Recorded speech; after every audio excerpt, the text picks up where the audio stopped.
டோலர்களே, இந்த வீடியோ யாரோட மனதையும் புண்படுத்துறது நோக்கமில்ல பாத்துக்குங்க. அதையும் மீறி எந்த டோலரோடைய மனதாவது புண்பட்டா அதுக்கு கம்பெனி பொறுப்பில்லை.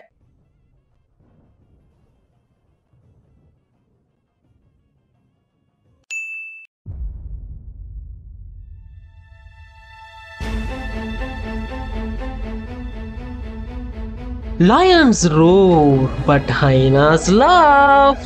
உங்களுக்கெல்லாம் காட்டுக்கே ராஜாவான சிங்கத்தை பத்தி தானே தெரியும். ஆனா காலகாலமா அந்த சிங்கத்தையே டம்மி பண்ணி ஓட வைக்கிற ஹைனாவையோ, இல்ல அந்த ஹைனாவையே கலாய்க்கிற சிங்கத்தோட ஃப்ரெண்டு புலியையோ, இல்ல இது எதுவுமே வேணாம் என் காட்டுக்கு நான் ராஜா அப்படின்னு இருந்த ஹைனாவோடையே காட்டுக்குள்ள வந்த சிறுத்தையோ பத்தி தெரியுமா? அப்படிப்பட்ட ஒரு காட்டோட கதை தான் இது. உங்களுக்கெல்லாம் தெரியுமா, இந்த சிங்கத்துக்கும் ஹைனாவுக்கும் ஆகாது. ஏன்னு தெரியுமா? சிங்கம் பல நாள் காட்டுல இருந்து பார்த்து பார்த்து கத்துக்கிட்ட வேட்டைய ஹைனாவுக்கு சொல்லி கொடுத்தா இப்போலாம் ஹைனா சிங்கத்தை கண்டுக்கிறதே இல்லையா. இத திரும்ப திரும்ப திரும்ப ஹைனா பண்ணிட்டே இருக்கும் போதுதான் சிங்கத்தோட ஃப்ரெண்டு புலி நீ எல்லாம் ஒரு ஆளா அப்படின்னு அந்த ஹைனாவை பார்த்து காடே கேட்கிற மாதிரி கலாச்சுதான். அதே சமயத்துல நீங்க என்ன வேணா பண்ணுங்க, எனக்குன்னு ஒரு வேட்டையாடுற ஸ்டைல் இருக்கு, அதுல தான் நான் வேட்டையாடுவேன்னு இந்த பிரச்சனை எதுலையுமே தலையிடாம ஒரு சிறுத்தை இருந்துச்சான். இந்த ஹைனாவுக்கு காட்டோட ஹாட் டாபிக்கா அது இருக்கதாலையும், அது மட்டும் இல்லாம இந்த 3 பேரையும் இணைக்கிற புள்ளியாவும் அது இருக்கதாலையும் ஹைனாவுக்கு அப்படி ஒரு சந்தோஷமா.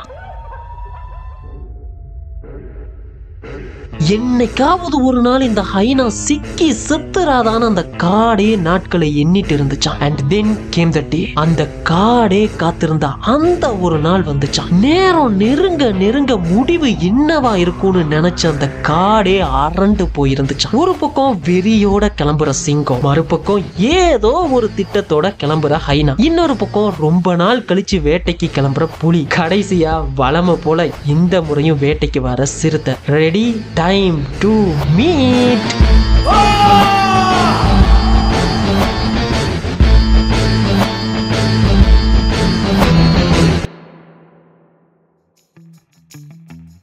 வணக்கம்டா மாப்பிள்ள. 2024 இருந்து என்னையா கதையெல்லாம் சொல்லி ஆரம்பிக்கிற அப்படின்னு கேட்க கூடாதுங்க. அதை விட்டுருங்க. இஃப் யூ நோ அவ்வளவுதான். அது வேற ஒன்றும் இல்லைங்க. இந்த வருஷத்தோட போனியா பொங்கல் அதுவும் ஒரு 4 படம் ரிலீஸ் ஆகுது. அதாவது எஸ்கே உடைய அயலான், தனுஷ்னாவுடைய Captain Miller, and Arun Vijay உடைய மிஷன் சாப்டர் 1, அண்ட் ஃபைனலி நம்ம விஜேஎஸ் உடைய மேரி கிறிஸ்மஸ். எப்பா என்ன காம்பினேஷன் டா டே.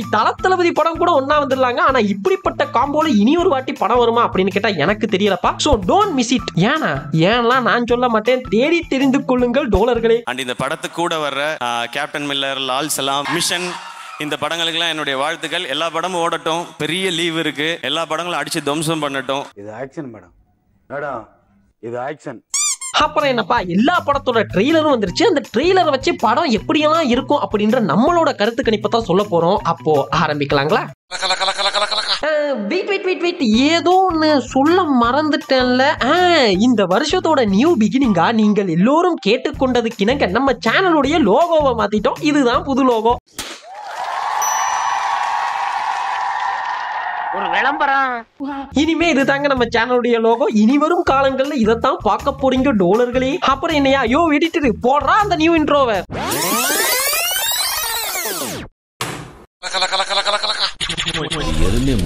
எருமையா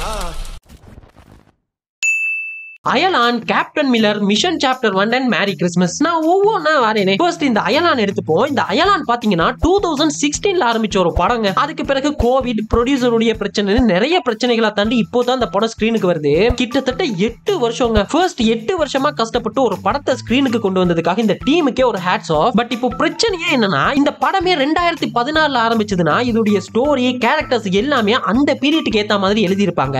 அது மட்டும் இல்லாம 2016ன்றது எஸ்கே உடைய கேரியர்ல ஒரு காமெடி ஹீரோவா இருந்து ஒரு ஆக்ஷன் ஹீரோவா மாறிக்கிட்டு இருந்த பீரியட். 2013ல வருத்தப்படாத வாலிபர் சங்கம் வருது. அப்புறம் மான் கராத்தே, காக்கி சட்டை ஆக்ஷன் ஓரியன்டா பண்ணது. அது அப்போ சரியா போகல. And back to Rajini Murugan, ரெமோனு அப்போதான் கொஞ்சம் கொஞ்சமா எஸ்கே ஆக்ஷன் ஓரியன்டான ஸ்கிரிப்ட் பண்ணிட்டு இருந்த பீரியட். பட் இப்போ அப்படியே கட் பண்ணோம்னா இந்த 8 வருஷத்துல எவ்வளவோ மாறிடுச்சுங்க. எஸ்கே மக்கள் ஒரு என்டர்டெய்னராவே அடாப்ட் பண்ணிக்கிட்டாங்க. ஆஃப்டர் மாவீரன்லாம் மக்கள் எஸ்கே கிட்ட இருந்து எதிர்பார்க்கறதே வேற. பட் இப்போ பிரச்சனையே என்னன்னா 2016ல எழுதின ஒரு கதை, அதுல இருக்க இருக்கக்கூடிய எஸ்கே உடைய கேரக்டர்லாம் இப்போ இருக்கக்கூடிய காலகட்டத்துக்கு ஒத்து போகுமான்றது தான். ஏய் யாரா ஏலியன்? நீ ஏலியன், உங்க அப்பா ஏலியன், உங்க ஆத்தா ஏலியன். இப்போ நீங்க கேட்கலாம், ஐயோ அயலானே ஒரு சைஃபை படம், சயின்ஸ் ஃபிக்ஷன்னால எல்லா காலகட்டத்துக்கும் பொருந்துமியான்னு. ஆனா நல்லா கவனிச்சீங்கன்னா தெரியும், டைரக்டர் ரவிக்குமாரோட ஸ்டோரி எல்லாம் என்னதான் சைஃபையா இருந்தாலுமே அது கரண்ட் பீரியட்ல நடக்கிற மாதிரி தான் எழுதியிருப்பாரு. உதாரணத்துக்கு சொல்லணும்னா அவருடைய ஃபர்ஸ்ட் மூவி இருக்குதுல இன்டர்நெட்னாலே, அதை பாத்தீங்கன்னாலே புரியும். சோ ஒரு ஏலியன் 2016ல வந்து தரையிறங்கிறதுக்கும் 2023-24ல வந்து தரையிறங்கிறதுக்கும் நிறையவே வித்தியாசம் இருக்குதுங்க. அதே மாதிரி வெறும் கிரிஞ்சி காமெடிகளால் மட்டுமே மக்கள் மனதை கவர்ந்த 2016 எஸ்கேக்கும் 2024 எஸ்கேக்கும் நிறையவே டிஃபரெண்ட் இருக்குது. சோ புரியும்னு நினைக்கிறேன். இப்போ அதுக்கு ஏத்த மாதிரி அயலானுடைய ட்ரெய்லர் வந்திருந்தது. இந்த 8 வருஷமும் மொத்த டீமுமே சிஜி அண்ட் விஎஃப்எக்ஸ்க்கு நல்லாவே மெனக்கிட்டு இருக்காங்கன்றது ட்ரெய்லர் பார்க்கும் போதே புரிஞ்சது. அயலான் டீமுக்கு அதுக்கு ஒரு ஹேட்ஸ் ஆஃப். விஎஃப்எக்ஸ் தரம்.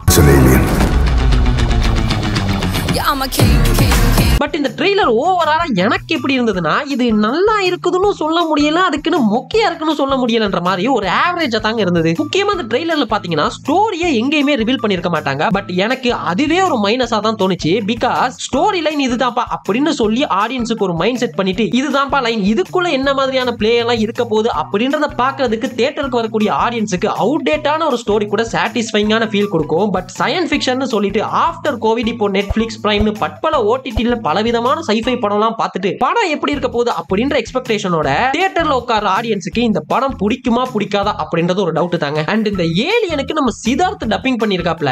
ட்ரெய்லர்ல பார்க்கும்போது அந்த ஏலியனுக்கு அவருடைய வாய்ஸ் கொஞ்சம் பொருந்தாத மாதிரியே எனக்கு பர்சனலா ஒரு ஃபீல். உங்களுக்கு எப்படி இருக்குன்றத கமெண்ட்ஸ்ல சொல்லிருங்க. சோ எப்பயோ வர வேண்டிய படம் இப்போ வந்து ஆடியன்ஸுக்கு பிடிக்காம போயிருச்சு அப்படின்ற லிஸ்ட்ல இந்த படமும் சேராமல் படம் வெற்றி பெற என்னோட வாழ்த்துக்கள். நினைக்கிறது எப்பவுமே நடக்காத, நடக்கவும் விட மாட்டேன். Next captain Miller. உண்மையை சொல்லணும்னா எனக்கு இந்த கேப்டன் மில்லர் மேல ஆரம்பத்துல இருந்து ஒரு நம்பிக்கையே இல்லைங்க. காரணம் என்னன்னா, இந்த படத்தோட டைரக்டர் அருண் மாதேஸ்வரன் இருக்கார்ல, அவருடைய முந்தைய 2 படங்களும் பாத்தீங்கன்னா ராக்கி அண்ட் சாணி காகிதம் ஸ்டோரியை தாண்டி ஆக்ஷனுக்கு தான் இம்பார்ட்டன்ஸ் கொடுத்து எடுத்திருப்பாப்ல. அப்படியே ரத்தம் தெறிக்க தெறிக்க இருக்கும். இந்த 2 படத்துக்குமே மிக்ஸ்டான ரிவ்யூஸ் வந்தது. என்னடா படம் எடுத்திருக்கான் அப்படின்றவங்களும் இருக்காங்க, எப்பா என்னமா படம் எடுத்திருக்காரு அப்படின்றவங்களும் இருக்காங்க. பட் எனக்கு என்னன்னா, ஒரு பக்காவான ஸ்டோரிக்குள்ள எவ்வளவு ஆக்ஷன் ரத்தம் இருந்தாலுமே பார்ப்பேன். சோ எனக்கு அருண் மாதேஸ்வரனுடைய படங்கள்ல அவ்வளவு பெருசா ஈடுபாடு இருந்தது இல்ல. சோ தனுஷ் அருண் மாதேஸ்வரன் காம்போல கேப்டன் மில்லர் அப்படின்னு அனௌன்ஸ்மெண்ட் வந்த போவே எனக்கு இந்த படத்து மேல ஒரு ஹோப் இருக்கல. அதுக்கு ஏத்த மாதிரி இந்த படத்தோட டீசரும் இருந்தது, வெறும் ஆக்ஷன் மட்டுமா. ஆனா போன வாரம் தாங்க இந்த படத்தோட ட்ரெய்லர் வந்தது. யோ என்னமா ட்ரெய்லர், பிரிச்சிட்ட யாரும். இந்த படத்தோட ட்ரெய்லர் அவ்வளவு டெப்தா இருந்ததுங்க. முக்கியமா இந்த படத்துல ஆக்ஷனையுமே தாண்டி உள்ள ஏதோ ஒரு ஆழமான கதை இருக்குமோன்னு யோசிக்க வச்சது. இதையெல்லாம் தாண்டி ரொம்ப நாளைக்கு அப்புறமா நம்ம தனுஷ்னாவை ஒரு போலீஸ் கெட்டப்ல, அதுவும் ஒரு பீரியட் பிலிம்ல பார்க்க போறோம்னு நினைக்கிறேன். அண்ட் ட்ரெய்லர்ல அந்த கெட்டப்புமே கூட மனுஷனுக்கு அவ்வளவு பக்காவா இருந்துச்சு. And trailer cuts தரமியா.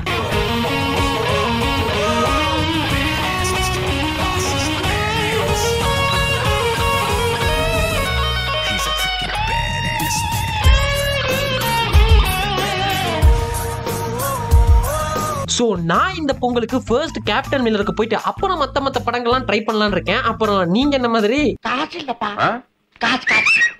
அண்ட் ஃபைனலா விஜேஎஸ் உடைய Merry Christmas and Arun Vijay உடைய மிஷன் சாப்டர் 1. இந்த மேரி கிறிஸ்மஸ் உடைய ட்ரெய்லர் பார்த்தப்போ பெருசா இம்ப்ரெஸ் பண்ற மாதிரி இல்ல. வழமை போல விஜேஎஸ் வருஷத்துக்கு அவர் கோட்டாக்கு ஒரு 50 படம் நடிப்பாப்ல, அதுல ஒண்ணுன்ற மாதிரி தான் தோணுச்சு. பட் இந்த ட்ரெய்லர் பாக்குறப்போ இதுக்கு முன்னாடி வந்த 12B, ஒரு கண்ணியும் 3 களவாணியும், ஓமை கடவுளை, இது போலலாம் இருக்குமோன்னு தோண வச்சது. அதுதாங்க இந்த ஒருத்தருடைய லைஃப் ரிப்பீட் ஆகி மறுபடியும் ஒரு முறை அதே லைஃபை வாழ்ந்தா எப்படி இருக்குன்ற மாதிரி நினைக்கிறேன். ட்ரெய்லர்ல என்னென்னமோ புதுசா ட்ரை பண்ணியிருந்தாங்க. பட் நாட் மச் இம்ப்ரெசிவ், சுமார் தான்.